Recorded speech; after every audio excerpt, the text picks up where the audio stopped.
All right, let's jump right into this explainer. Today, we're unpacking what is arguably the single most famous psychological concept of our generation, the growth mindset.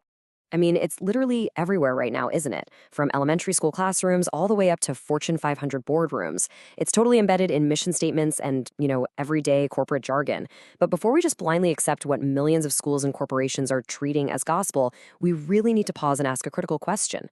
Does the rigorous scientific data actually back up all this hype? So here's our roadmap for today's explainer. We're going to look at the growth mindset boom, false mindsets, ask, but does it work? Dive into flaws in the formula, and finally, look at the true bottom line. Section 1, the growth mindset boom, and the origins of the theory. So, introduced by Stanford psychologist Carol Dweck, this idea completely revolutionized both education and corporate management. And the core premise? It's incredibly appealing. It suggests that our internal beliefs about our own talents profoundly dictate our external success. Essentially, it's not just about what you know, it's about how you frame your own ability to learn. The absolute crux of this theory is the distinction between two frameworks. On one hand, you have a fixed mindset.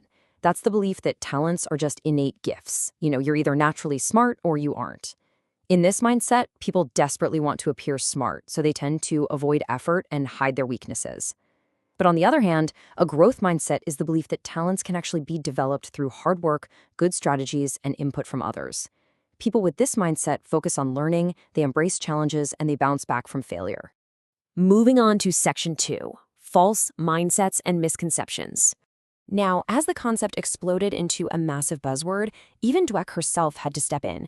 She warns that everyone is actually a mixture of fixed and growth mindsets. We all have our own fixed mindset triggers, right? Like when we face severe challenges, get criticized, or maybe don't do as well as our peers. As she puts it, a pure growth mindset just doesn't exist, and acknowledging that vulnerability is actually the only way to stay in a true growth zone. This really highlights the massive divide between the popular corporate buzzword and the actual psychology. People constantly confuse the theory with a false growth mindset, which is basically just praising effort for the sake of effort, or just having a sunny outlook. But let's be real, unproductive effort is never a good thing. A true growth mindset requires rewarding actual learning and progress. It means actively trying new strategies when you're stuck and actually seeking help. It's about the process, sure, but it's not just handing out participation trophies. Section 3, but does it work?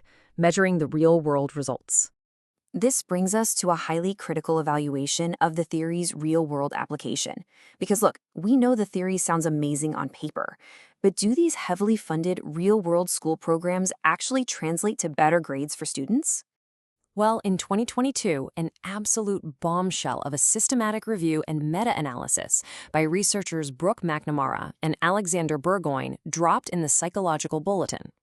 Their main objective was to completely impartially evaluate the hard data behind what had become a multi-million-dollar intervention industry.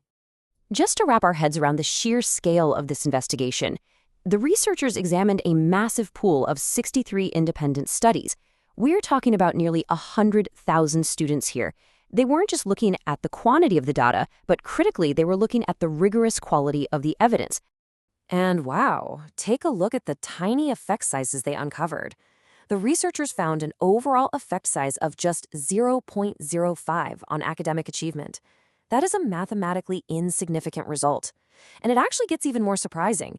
When they looked only at the absolute highest quality studies, the ones with the tightest scientific controls, that effect shrank even further, down to 0.02. Basically, the data showed almost zero measurable impact on actual student achievement. Which brings us to Section 4, flaws in the formula and shortcomings in study design. So why the disconnect?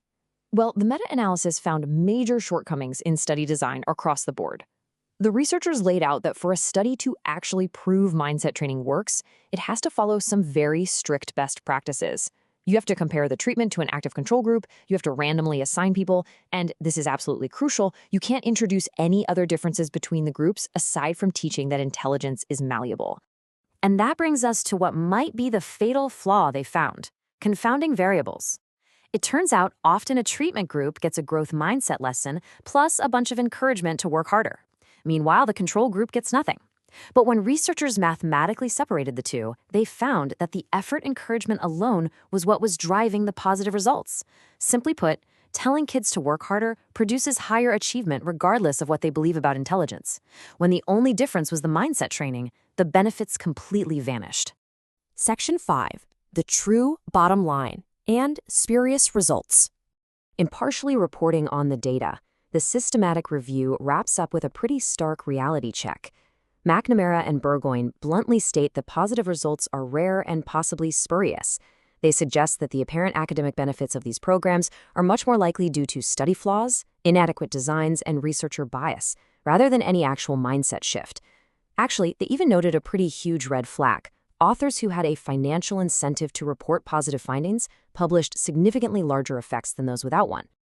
It's a fascinating look at how a truly appealing idea can sometimes just outpace the rigorous science supporting it. As you reflect on this explainer, I want you to ask yourself, if one of the most heavily funded, wildly popular buzzwords in education and business reveals mathematically insignificant results under a microscope, how often do we accept popular theories at face value without looking at the raw data beneath them? What other silver bullets might we be getting wrong? Keep questioning everything, and I'll see you in the next explainer.